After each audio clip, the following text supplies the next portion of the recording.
Welcome, dear listeners, to the Dish with Dina podcast. I'm so happy to have you join us. Today, I'll be speaking with Adam Ross. Adam and I dish about incorporating elements of simplicity, consistency, and compassion to help our clients achieve success in their health and wellness goals. Adam is a registered dietitian, nutritionist, personal trainer, and a former Division I and professional ice hockey player. Adam also runs his own private practice, AR Nutrition, where he loves working with motivated clients looking to excel in health, wellness, and performance. So sit back, enjoy the conversation, and let's dish. Welcome, Adam Ross, to the Dish with Dina podcast. Thank you so much for spending some time with me here. How are you doing today? I'm great. Thanks for having me. I'm doing well, and I'm excited to be here. I'm excited to talk today, so looking forward to it. I have been, for everybody who's been interviewing with me this week, I've been at least giving you guys some props because you are my first kind of guinea pigs in doing this podcast. So I very much appreciate the time spent with me. I very much appreciate, as we were saying, kind of any little blips or mistakes, whatever. It might happen. I'm not looking for perfection here. I'm just looking to embrace as much as I possibly can and get words out to whoever is going to end up listening to this and share everybody's experiences. Obviously, people I know, right? I know you, and I know some of the people I spoke with this week, but in the weeks to come, I actually don't know some people. So I'm kind of really growing fond of what I'm noticing as to similarities and differences. And so, excuse me, one of the things that you and I have in common is the Registered Dietitian Nutritionist title. You are also a new dietitian to this world.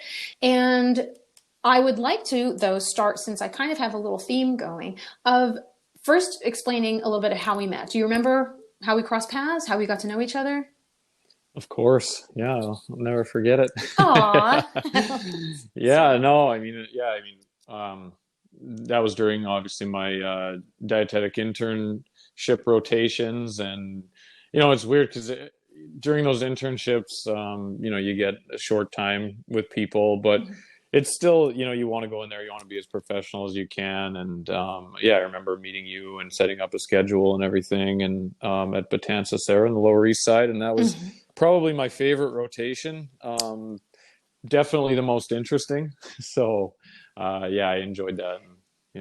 Indeed. We're going to give props for a second to the Betances Health Center, specifically to preceptor extraordinaire Renata Shaloa, who I have also gone to grow very fond of in more of a colleague and friend way as well. So it's for people who are out there who are going into their dietetic internship or pursuing a field in dietetics, that, it's a nice, fortunate benefit, I guess, that you do get to make friends who are going to be your future colleagues with a lot of this. So I'm so glad that you enjoyed your experience there. And yes, it's quite an interesting range of stuff that you go on through there with the patient, the clientele.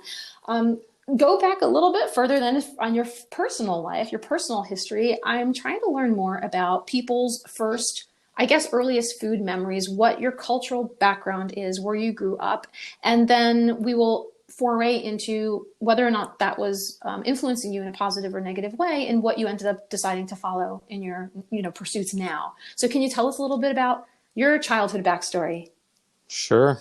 Yeah, it's going back a long way. I'm going to have to do some thinking here, but okay, no, it's not that long, Adam. You're like half my age. Yeah, I talk like I'm 1,000 years old, but no, it's interesting. I grew up in Red Deer, Alberta in Canada. So small town, and I think it's a lot different compared to a lot of the people's stories from around like the New York area, right? Because like I listened to your intro the other day, and you tell me you have like the Italian background, and you guys had a very distinct way of kind of like, you remember like a lot of different cooking and eating and things like that.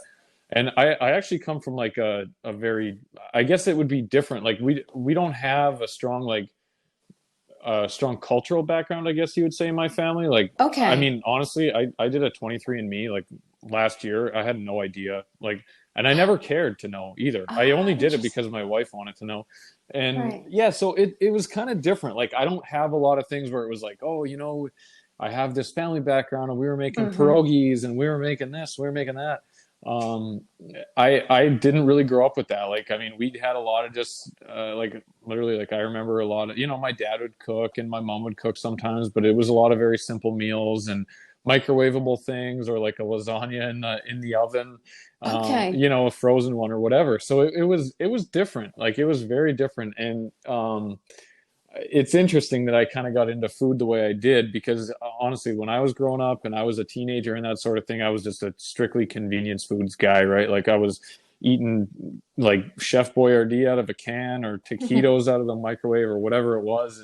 And actually, just because of sports, I kind of had to evolve that. And probably I wouldn't be so good for the diet nowadays, but but but that's kind of where it evolved. It evolved through sports as I aged, as I grew up, like early, late teens, early 20s and stuff.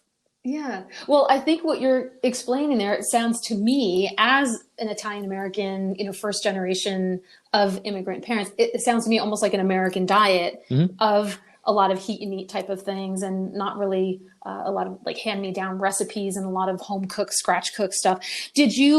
Were you surprised by anything you found out about your heritage when you did that 23andMe? No, not so much. I have a pretty distinct look. I'm like the, blonde, fair skinned guy. So I had a feeling I was kind of like a Northern European Okay. background, and a little bit of, Irish and English and that sort of thing. So no, there wasn't anything too surprising on there. Which is good. So, Yeah. So your folks were um, also born and raised in Canada as well? yeah, Okay. yeah, they are. Okay. Yeah, and my grandparents, and my grandparents before them, and Wow. yeah, so yeah, so that's the thing. I mean, obviously at some point down the line there, we had some family come over from Europe, Right. but no, I mean, my great grandparents and everybody like that, they're all born and raised in Western Right. Canada, and yeah. Okay. Well, listen, nothing wrong with either one of these things. It's just really interesting how it does kind of, and again, I'm going to say this because I don't mean to be gender specific, but there definitely, I think there's a role that plays sometimes in my upbringing when I see the way that my brother was treated and how I was treated. There was a lot more protection around the girls, and Right. growing up in Italian American, and I also understand some other cultures as well. They're very protective of the females in the family. So Mhm. it's nice to get your side of things and kind of, see how that perspective is, because it's a little bit foreign to me, weirdly enough, even though we're technically neighbors. As Yep, far as the Americas go. So walk me definitely. through then flashing forward. So you mentioned being a teenage athlete. What kind of sports, how early did you get started in that? And if there's anything you can include about, like you said, kind of changing in your diet, was that based on your own ways, or was like your coach involved in some way? Yeah, no, it's an interesting story. So, um, I mean, I grew up like my whole life. I was always a sports kid. Like, I would like never stop moving. I was doing any sport that I could do. And then, so I have like, from early age, I was big into biking. I played soccer. I played baseball. I played hockey, inline hockey. Played a little basketball. I mean, like literally, I just did like anything I could do. Right. I just was a very active person. And then, as you get a little bit older, you kind of have to start to specialize in something, right? So hockey, obviously, growing up in Western Canada, hockey's like the number one. Like, Mm-hmm. there's really no, that's kind of like the main focus for every kid. Like, they all want to grow up and be a hockey player, basically. So, um, I mean, as I got a little bit older, I got a little bit better at hockey, and I kind of started to progress there. So when things got a little more competitive and more time consuming and stuff with my hockey, then obviously I had to start to like, give away a lot of those other sports. Right. So stop playing school sports and things like that, because hockey kind of took over, and inline hockey as well. So like I would play ice hockey in the winter, obviously, and then I would play inline hockey in the summer. And I was super competitive with both of those. So I'm doing a lot of traveling with my inline hockey and stuff in the summer. So, but back to the food, Yeah. I actually had an old girlfriend of mine. Like, I was like 19, 20 years old, and I was still kind of just eating whatever I wanted. I was always very active. So, I was like this tall, skinny kid, like never really thought too much about it. Right. Mm-hmm. And I remember having like an ex-girlfriend, and she was like, man, that's kind of gross what you're eating. Like, have you ever considered like maybe eating a little healthier? And I was kind of like baffled. I was like, no, why would I? Like, I'm fine. Like, and then from there I went on to college, and I was lucky. Like, I was super fortunate. I got a Division I scholarship to play Division I hockey in Massachusetts, and I ended up going out there, and I was super disappointed with how I showed up. Like, I thought I was ready and I thought I was strong enough and good enough, and I wasn't. Yeah, and I didn't have the best freshman year, and I just, in terms of like the other players were like stronger than me, faster than me, all these things, and I've always been a big guy. Like, I'm like 6'4", 220-ish, right? And like, I had in my mind, I was like, I should be able to compete. I should be stronger than this. I should be better than this. And then after my freshman year, I made the decision. I'm like, you know what? I'm gonna go back home for the summer. I'm gonna give this everything I've got. That means like extra training in the gym, and I got to clean up my diet. Like, maybe I should take some tips that this ex-girlfriend had given me, and that's when things kind of took off. And like, it wasn't even crazy changes to my diet or anything like that. It was just some very simple things that I, back in the day, like not knowing a whole lot, thought it would like be healthier if I did specific things. And from there, things took off. I saw some really good results, like in the gym and aesthetically and everything like that. I got a lot stronger, and I came back like, just much more ready to, play Division I sport. And from there, it just became like I just got obsessed with it, really. So the fact that you changed your food and nutrition modifications in that way, you actually saw a difference in performance as well. And I think the reason why, what I want to kind of ask is, we often tend to hear for people who are in more of sports nutrition type of background that you can't necessarily like outwork a bad diet, or if you're super active doesn't necessarily mean that your unhealthy foods are going to be, okay, or fuel you in that way. Not just in the sense of burning off calories, but what you put into the machine, right? In other words, what you're fueling your machine with, and especially in the sense of athletes and sports people, health still has to play a role in there. So how, like, in the sense of whatever the competition is, are there differences in what you need to prepare as far as your fueling goes, or as far as food goes, as far as calories and macros and things like that? Or do you not necessarily follow that kind of rule? No, 100%. I think it does. It plays a huge role, right? And I think it's easy for athletes, like, if kind of just taking like my story, like, I never really saw a ton of negative in my diet. Just because I was always like the tall, skinny kid, right? And I was always active, and it was fine. Like, I never was like I was never putting on a bunch of added weight or anything like that. So I just, in my mind, thought, everything's all good. Mm-hmm. And then I made that switch, and this is what like, I'm the dietitian at St. John's University now. So I work with Division I athletes and all the students on campus and stuff there currently. So this is what I try to get across to them: is it's not about what you look like at all. It's about how you feel.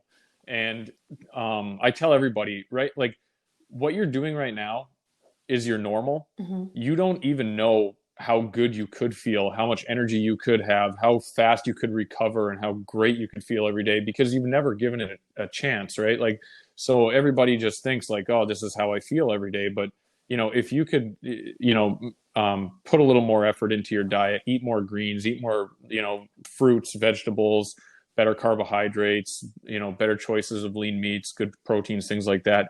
I mean, you could have a whole nother gear that you never even knew was there. Oh, wow. And that's kind of how I feel about it, because that's what I've experienced myself, right? It's just like, yeah, I thought I was fine, but once I really kind of made that switch and started to focus on having a healthier diet, it wasn't, the body composition and stuff, those are like nice added bonuses that come on the side, but that only comes because you feel like a whole new person, you know what I mean? Like, your energy is like through the roof, like you're recovering great. Like, and because of that, you start to put on the muscle and lose the body fat and things that you had, you know what I mean? So I think that's the big thing. So I do definitely focus in on specific, macro counts, specific amounts of carbohydrates that are good. specific amounts of proteins, and then obviously making sure our fats we're getting from like really healthy, good plant sources.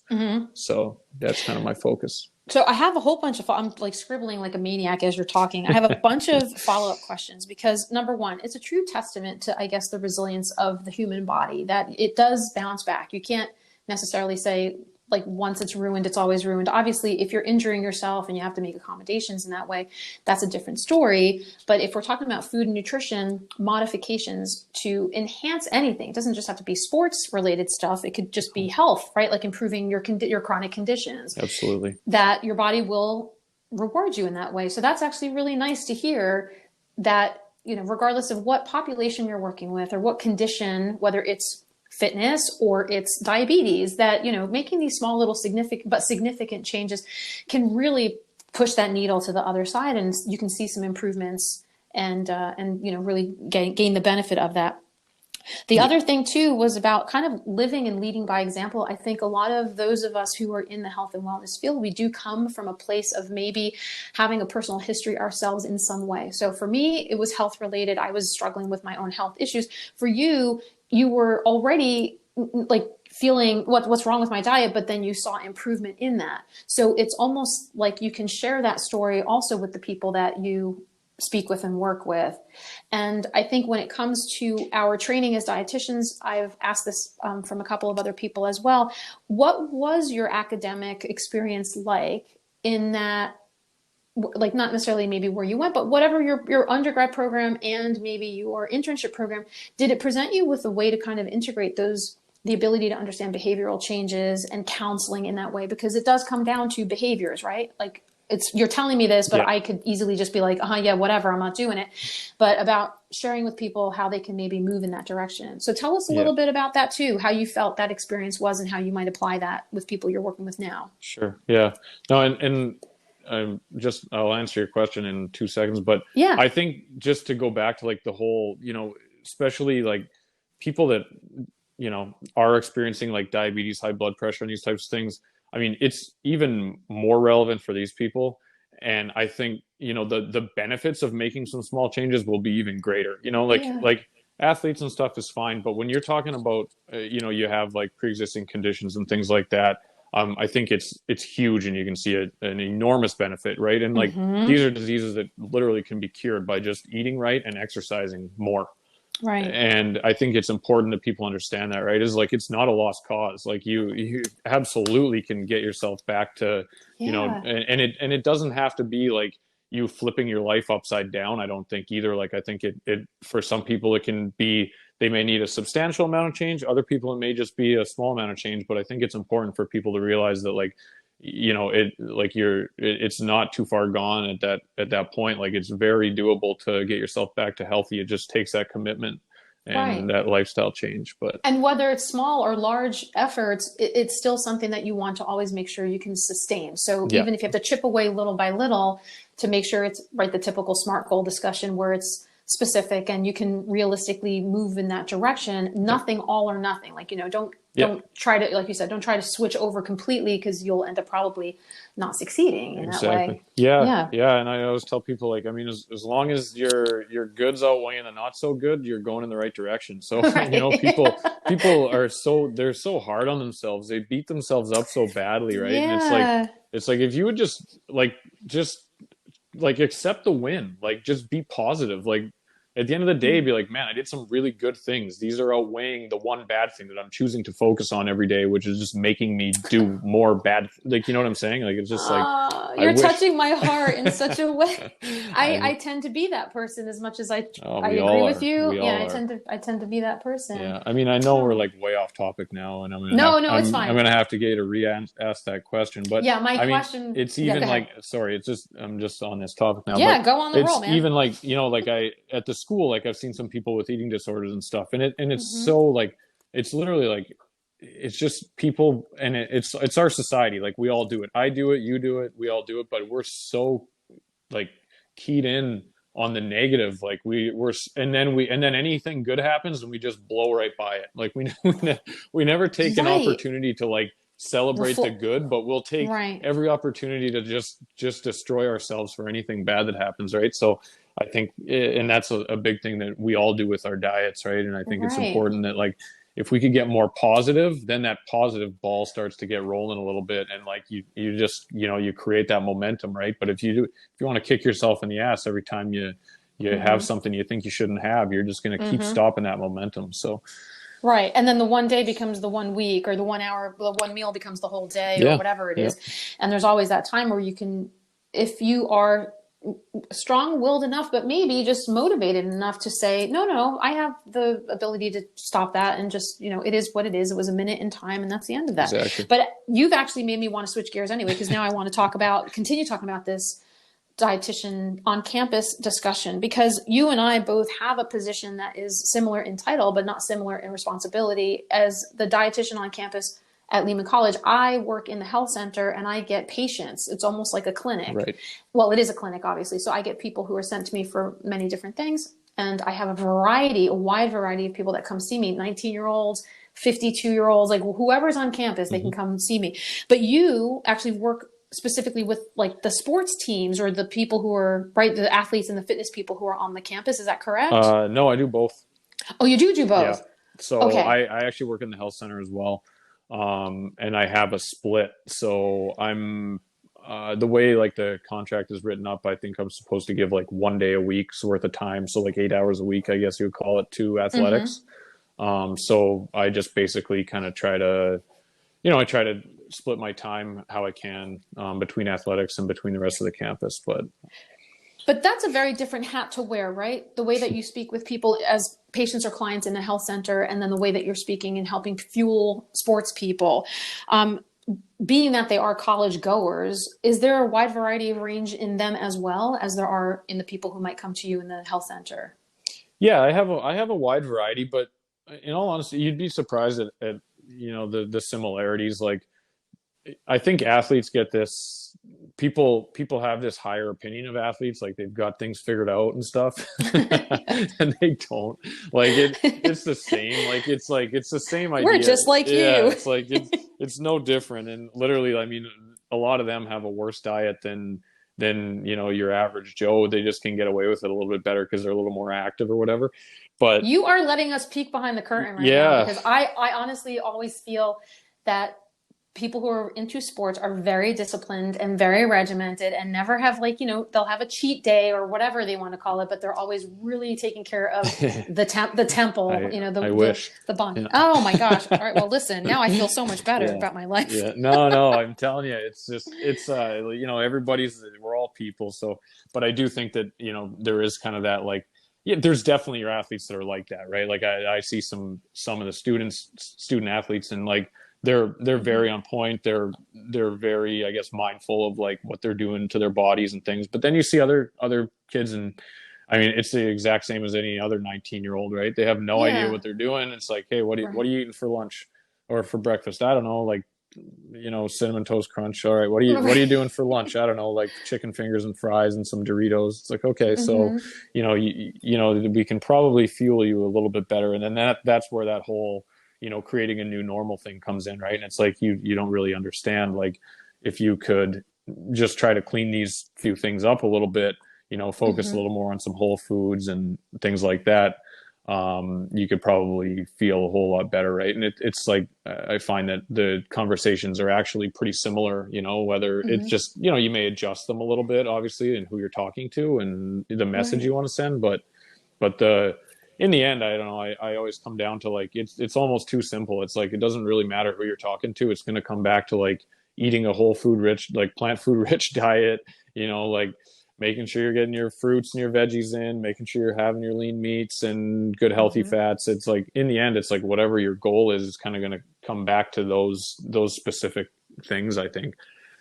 Right. And I think this now brings us organically back to my original question about, in your schooling, whether it was your undergrad or whatever degree you were getting and or your internship. Can you share what prepared you to help you counsel? Because we've talked about this where it's, it's behavioral stuff. It's not just about the food. It's about switching people's minds and helping them empower themselves to understand that they can make differences and beat down barriers. But we don't, as a program, I think we don't really get a ton of counseling experience unless you might have had a different experience than I did. So can you share a little bit about where you felt like you really felt like it clicked and you knew the behavioral components? Yes. Yeah, for sure. I mean, obviously I got some really good experience in the internship with you guys at Betances, with you and Renata. And then I actually was lucky enough, my next rotation was at St. John's University. So I got a chance to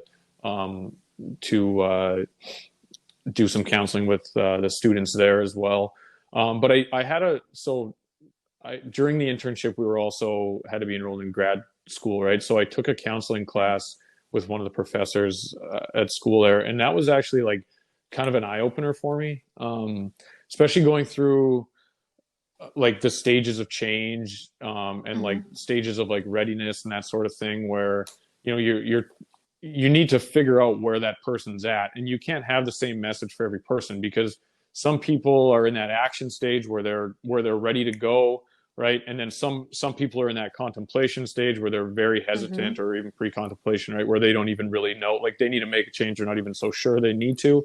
I mean, that was kind of the thing that clicked with me, where I was like, oh, wow, like this isn't just you talking at somebody about what they need to do, right? This is like, you need to, and like you said, it's a little more psychology based almost, where it's like, you need to get in there and you need to figure out like what it is this person is like having a hard time with, and you need to listen to them and you need to read and react off of that. So those couple things were really the kind of things that stuck with me. And I think like I was lucky enough where I was having my community rotations where I was doing the counseling at the same time as I was taking the class. So I was able to kind of, put everything I was like learning and reading in class, put that into practice. And I think that was super beneficial. And reinforcing what you're learning, because that's the thing. A lot of times, obviously, in the classes, there's only so much you can do. You're learning about the stages, you're learning about the text, you're learning maybe about life cycle stages and so on, but you're not necessarily implementing or role playing. Or if you are, it's kind of awkward. You're not really getting a wide variety of people.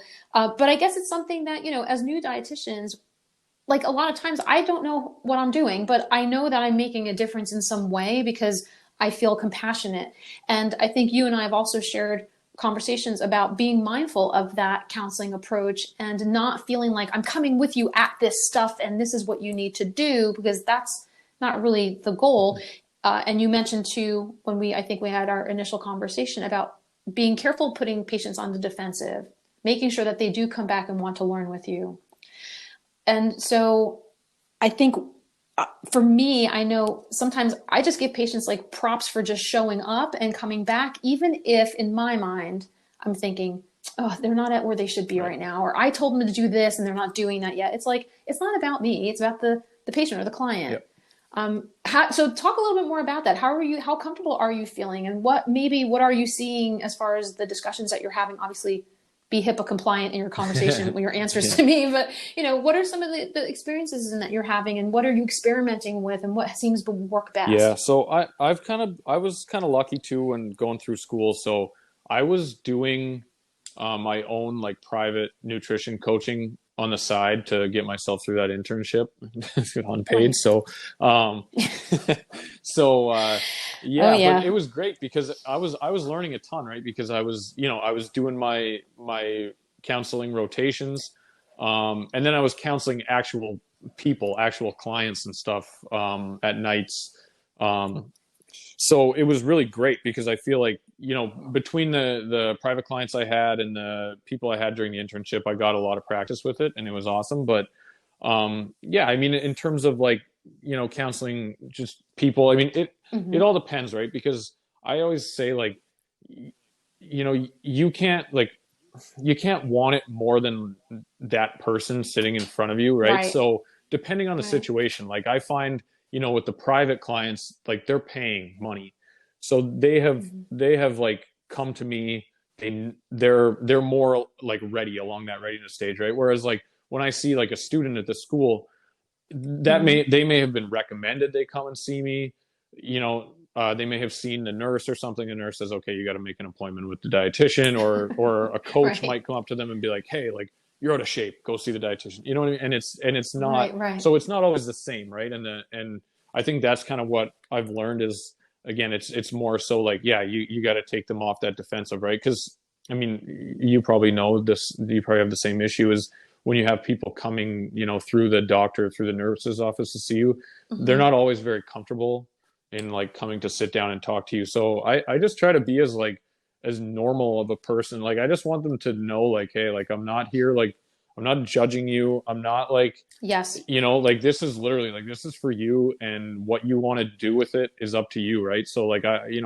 can't want it more than you. And then again, it's like reading the situation. So, if you have that kid that comes through the door and that like the nurses told them like they're concerned about them and they need to go see somebody, like that's probably not someone who you're just going to sit down and start throwing a ton of information at. Like, probably want to get a little bit of a backstory and ask how they feel about things, and kind of try to take it from there. Whereas like if someone comes to see you and they have a specific direct question or whatever, then obviously you go ahead and you tell them what they need to know or whatever. And but I think that's kind of the difference in, seeing people, is I just try to relate the best I can, and never try to like overwhelm them too much. And I mean, obviously I've been there, I'm new to this. I'm not, Right. I haven't perfected anything by any means. So, but I think, we, like you said, we're trying our best and we're into it. We're passionate about it. So, hopefully that kind of rubs off on the client as well, and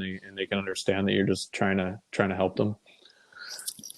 I love that word. This is also, for me, I'm thinking in the patient or the client's mind, that this is also a peek behind the curtain too of what it's like to be a healthcare provider who does have the ability, because not everybody does have the ability to spend time with a patient, right? So we're very fortunate that we work in outpatient counseling or in community settings where we can spend 45 minutes to an hour versus somebody who might be going through a clinic or 15-minute sessions with their doctor and not even getting referred to a dietitian in any way, and having to kind of be thrown into that. And then one and done. Here's a handout of something. Don't eat this and do this and lose weight and buy. And so I think for anybody listening to this that do know, you're empowered in your way too. You can ask questions and see if you're the good fit for each other, that you don't have to just go to somebody who's not going to treat you the way you want to, or not going to be able to handle you in a way that feels comfortable in that sense. And then also with the out-of-pocket people who are coming in and they are looking for help, I think sometimes I notice that they have different expectations. And I'm not sure if you find this as well, where they come to you thinking you're going to solve their problem. Like, I'm paying you, so solve my problems. And I'm like, it's not me, man. It's you. You have to walk through all of that. I can give you examples of things, and I can give you meal plan samples of things, but I can't really come home and cook and make sure you're living the life that you want to live. So do you agree with that too, that there's also like the onus could also be on both sides in the sense of that relationship? Yeah, 100%. No, I mean, I feel the same way, right? It's like, yeah, I mean, you can't cook and feed people, like they definitely have to be into it, right? But then I think that's where we come into, right? Because obviously if they have showed up, like you said, like even if they haven't done maybe what you were hoping they would do, if they showed up, there has to be some level of care. Like they must care in somehow, right? And even if it's the smallest amount. So I think that's again where we come in, and that whole kind of like, learning to counsel comes into play, right? So it's like, all right, obviously whether this person did nothing I asked them, they still showed up. So there's got to be some way we can help this person out, right? So again, like you said, it's just asking a lot of questions, getting them to talk more than you're talking, and just really trying to like dig, I think is the important thing. And celebrating, like you said before, celebrating those little victories. You showed up. I'm so happy. Thank you so much for coming back, or whatever, and helping them that they might not be prioritizing certain things that you think might be a priority for them, but they'll get there. And if they don't get there, then, at least they're maybe a little bit more ahead than they would if they never Yeah. came to see you at all. So at least that's something that we also, as the practitioners, we also, I think, get some sort of positive feedback in that way as well. So let me ask you about the other stuff related to fitness and sports, because you are kind of a big deal, right? Like you're a big deal hockey player and you're a professional. And tell us a little bit about what that was like working the circuits, or I don't know the terminology for any of this, Adam. Yeah. So Uh, I'm like, the thing with the rink, I guess. I don't even know what inline hockey is. I'm just assuming it's something that happens during yeah. summer. So no, So I want to start by saying I definitely was never a big deal, but I wish, but unfortunately not. But no, yeah, so in terms of the hockey, like I was lucky. Like I had a good run at things. Like I did well for myself, and I think I don't know. I just consider it lucky. Like I mean, I even when I went to college, I really didn't know what I was getting into. Like I was from Western Canada. I was going out to the East Coast of in the United States, and I had never even really seen the hockey. I just had a guy show up at one of my games and, you know, basically said, "Hey, do you want to come play?" And I figured, more hockey. Yeah, why not? So, and everything kind of started rolling from there. But no, I was very lucky, and I mean, I had a good 4 years at school, and then from there, you know, again, like things kind of just progressed, right? And I think the only reason they did is like, I mean, I attribute like kind of my work ethic and like my dedication, and that's like where the nutrition came into play a lot. Like I was just very dedicated to it, and I always wanted to just continue like getting better. And I kind of had this, like, I don't know if you want to call it like I wouldn't call it a grudge, but I always had in the back of my mind, like I was never the guy that was good or anything when I was growing up. I was kind of like, I was like, even my friends have told me like, you're the last guy we would have ever expected that would have done this, you know, like, so, so I kind of always carried that with me as like, all right, like I'm just going to keep trying to get better all the time and we'll see what happens. And it worked out well. And then, so I got 2.5 years, I guess, before I stopped playing pro hockey. And then with the inline hockey, for whatever reason, things clicked a little bit better on an inline hockey. And yeah, so it's like pretty much the exact same as ice, but you just wear rollerblades instead. And a lot of guys do it, like a lot of hockey guys do it in the summer just to kind of keep it moving. And it's similar to hockey, right. So just keep your skills a little bit. And yeah, so I was lucky, like for whatever reason, things clicked, and I was a little more confident in roller hockey for whatever reason. And I was able to have some pretty good success, and I played for Team Canada for, I mean, I don't even know. It was probably like almost 10 years that I played or whatever. I probably played like 6 or 7 years out of those. And it's only for a short time, right? You just get together, you go to like a tournament over in Europe or whatever and play together. And then when the tournament's done, everybody kind of parts ways. But, you know, we had like kind of a group of guys, you know, we had a core group that were together every summer basically, so it was pretty fun. You get to go back and see those guys, and yeah, I won a couple double IHF gold medals and stuff, so that was a lot of fun. So it's those things, like at the time you maybe don't realize how like cool it is, but when you look back on it, it's like it's all like pretty cool experiences, and it kind of, you know, it's things that like other people don't get the opportunity to do a lot. So it's just like, right. You know, it's a cool thing to be able to say that you were able to do. So right. And I think that even though you might have fallen into it or didn't think you were all that or whatever, the fact that you persevered and then got rewarded kind of validated the fact that you were probably meant to be there, and then that led you into your future current you now. So, you know, right, I think it's we usually say that obviously everything's leading you to the place that we're supposed to be in. There's a purpose for this. So I'm very pleased that we're colleagues in this profession, because I do think you have a lot to offer a lot of people. And so speaking of that, do you, right now we've gone through a couple of like your typical patients and clients that you've been seeing, but do you have in mind an ideal person that you would prefer to work with, or that you see yourself working with in the future, whether you're specializing in something or just expanding on your own personal and professional goals? I mean, I'm like, I always like, I'm just an athletic minded person.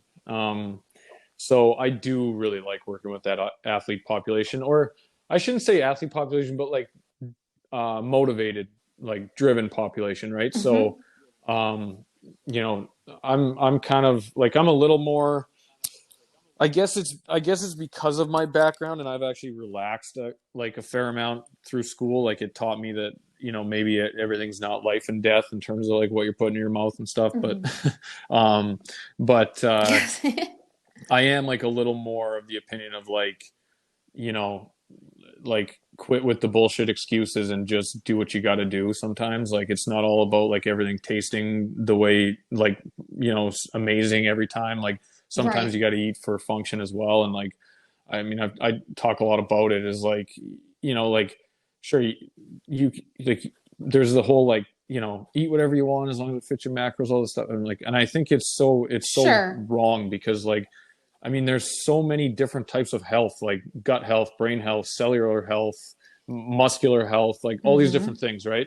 And you need to eat a specific kind of way for that. And I think that like people, like obviously like the general public, they don't understand that. But I mean, to me, it's like it's easier to want to eat the healthier foods when you understand what they're going to do for your body. So like I'm kind of I love to work with like that motivated crowd that is looking for like more than average. Like I'm just like don't Right. consider myself like I've never settled for average like ever in my life, and I don't want to now. And I gravitate toward people that feel the same way, kind of. So that's Right. the clientele I you know preferably see myself working with in the future. Is like I said, it doesn't have to be an athlete, but it's got to be somebody that wants better for themselves, right? Like I really enjoy coaching Right. people who just like want more from life. I guess, yeah. Right, and improvement. And you bring up a lot of good points there too. So you're not necessarily telling people to restrict or deny themselves of pizza or whatever, like, you know, ice cream and things like that. But the focus, it seems like you're saying, is making sure that you always kind of prioritize health over whatever. Making sure you're realizing whatever I'm putting in my body is going to react in some way and possibly cause disruption in some way with gut issues or Yeah, cellular function or absolutely. whatever. Yeah, no, Is it and that's my thing. Like I tell everybody, like I'm no different. Like I love pizza just as much as the next guy does, right? Like I would love to eat it every day for the rest of my life, but I just it doesn't align with my goals as a human being. So yeah. I choose to do things different. You know what I'm saying? It doesn't mean I never have pizza. And with my I clients, do. I'm never like, I'll never shame anybody. I tell them, oh, that's amazing. Like, that's good. I'm glad because that's called life. Right. Like you have to live your life, Yeah. especially like the amount of like social aspects around food and everything. Hmm. And I Hmm. always tell people like, you know, there's nothing wrong with going ahead and having those meals that you want to have because that's part of the enjoyment of life. But again, it's like, what are your goals? Is it in alignment with your Right. goals? You don't always have to do everything that aligns with your goals. You know, like there's like I want Right. to whatever. There's days when I want to be super productive and I end up taking a nap, you know. But and it is what it is. Hmm. I don't like quit, Right. you know, I don't wake up and quit my job because I wasn't productive that day at work, right? But so that's kind of my True. thing, right? Is like yeah, I mean, I'm not crazy enough to think that you should always be like 100% health focused and you can only do this and you can only do that.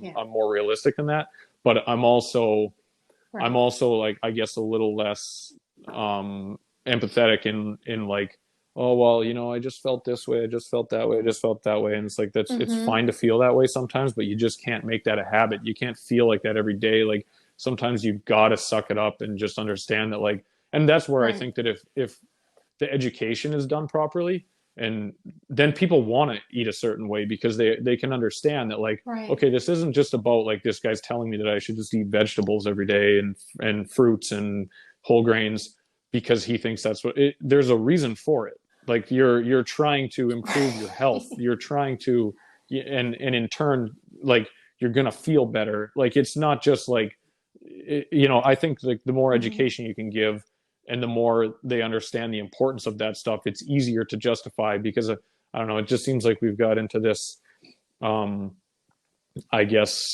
like eating like you know, you see someone eating a salad and someone walks up and is like, oh, what are you on a diet? It's like, no, I'm not on a friggin' diet. Right.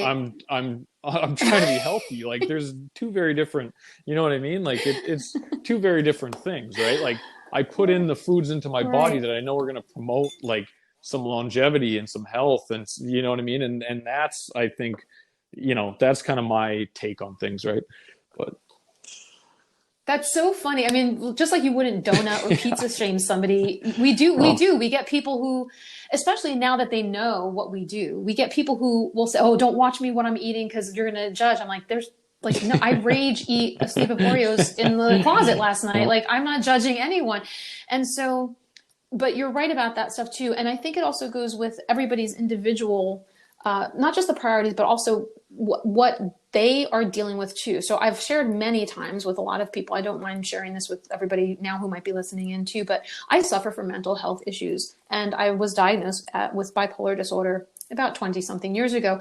And there was a time where I would be in bed for 5 days and I just was like, whatever, I don't care. Now, thankfully, because of therapy and meds and, changing a lot of my own lifestyle habits and also understanding my own personal triggers of what does push me that way, I will, quote unquote, allow myself whatever amount of time I need to just go into that downward mm-hmm. spiral. But then enough is enough. I got to get up. I got to take a shower. I have to move forward. I have to get on the phone with somebody, therapist, go outside, play in the sun, do something, because I know that I could then backslide into very unhealthy habits for myself. So, we try to be very conscientious and compassionate and make sure we're being politically correct in the way that we address a lot of our sessions and our client discussions, and not to say that we have to be complete opposite and smack things out of people's hands. But I think it's nice to have somebody in your corner that's like, listen, you came to me with a priority and this is the way you're going to get there. So do you see the difference between this and that and how this will benefit you and this might not benefit you? And then you're still able, as the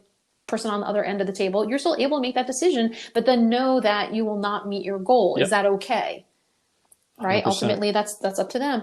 And and I think there's a lot of depth in that also for both parties, you have to be okay with saying, well, then I guess that's it. Maybe now's not the right time that we're working on this, or maybe you might want to rethink your priorities, or maybe we need to shift gears and focus a little bit more on getting you extra support in a way Yeah, that I cannot, right? Like I might not specialize in behavioral therapy, but I specialize in yeah, nutrition therapy.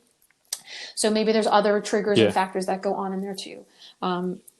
I love all of this discussion. I am going to say we're going to start wrapping up if it's okay with you. And I want to just make sure, is there anything that you would like to share that we didn't perhaps cover in the questions that I asked, or anything that you shared with me, early in our pre-interview discussions? No, I think we covered everything pretty good. Like, I mean, we had a pretty good chat the first day there, but I think we covered a lot of it. I think the one thing that we talked about was I think just, so. yeah, I mean, we kind of got into it a little bit, but just the fact that, I think it's not as difficult or as like intricate as a lot of people make it. Mm-hmm. Like we talked about earlier, like when we first talked, like this, yeah, like the whole Simplifying. social media thing, and you got the person that says you can't Right. eat fruit after 4, and you got the person that says like you're probably not digesting things properly, so you shouldn't do this, or you should go high carb or low Right. carb or high, and yeah, I just think it's just super Right. confusing right now for a lot of people. So I don't know. I guess if there was like one last thing I would say, right, is just that I don't think it is as difficult as people want to make it, right? I think it's just about finding, Right. there's obviously those specific foods we talked about, like those kind of plant, I always say like a plant focused diet, right? Like you want to make sure you're getting your veggies and your Mm-hmm, fruits mm-hmm. and good complex carbohydrates, Right. healthy fat sources, protein sources. But I don't know if like just because somebody says that you shouldn't eat something after 4 o'clock, it doesn't mean like you gotta consider what's going to work for you. And I think the more we can simplify that, and Right. I think the better people would do with. Right, because ultimately, what's the goal? I mean, I think we were saying earlier that if you are addressing a particular chronic condition, or you are at your wit's end because you're trying to deal with some insensitivity or an intolerance or an allergy to something, then yes, you might have some things that you can absolutely not eat. But what's the point in all of these kind of very extreme / maybe fad / not very sustainable approaches that to do what? Like, what's the point? To live longer, to lose fat? Like, what is the point to all this? And then how can you possibly maintain all that when there is such restriction to it? So I think you're right in that. Just be careful and conscientious of, as the layperson, as the general public person, that the person promoting whatever it is, if they're sharing information with you, be conscientious of who are they working with and for? Maybe are they being paid to sell something to you? What their background is too, right? Like, just because my cousin lost whatever on some plan doesn't mean that it's also going to be for me. And you have to be careful with that stuff too. You have to be careful with working with people who don't understand the complexities of biochemistry and anatomy and physiology and how things could potentially harm you or mess up your metabolism for life, or whatever. You have to recover from hormonal imbalances and things like that, to be an extreme way. So I like that message that, yes, there are certain things that you can follow, but it doesn't have to be this all or nothing approach or this like very extreme way of following things. Yeah. So my last couple of questions to you, Adam, are a couple. One is your go-to resources. How do you maintain who you are and what you're doing? What do you look to read or watch as far as building up your professional self? And, is there stuff that you usually make sure you always attend, like seminars and conferences or newsletters that you read? Share a little bit about your go-to resources. Sure. Yeah. If you have any. Yeah, no, definitely. I mean, I'm kind of all over the place, honestly. I mean, there's, I like to get information off of, like Dietitian Today, I think is it Dietitian Today? Today's Dietitian. Today's Dietitian, right? They usually put out some pretty good stuff, and anything I can find like on the Eat Right. I'm obviously, like, as a dietitian, part of like the Eat Right Pro or whatever. So get some good information on there. Also, like, I have a certification as a sports nutritionist through the International Society of Sports Nutrition. So I get a lot of information from those guys as well. They have some pretty good research. And I found that the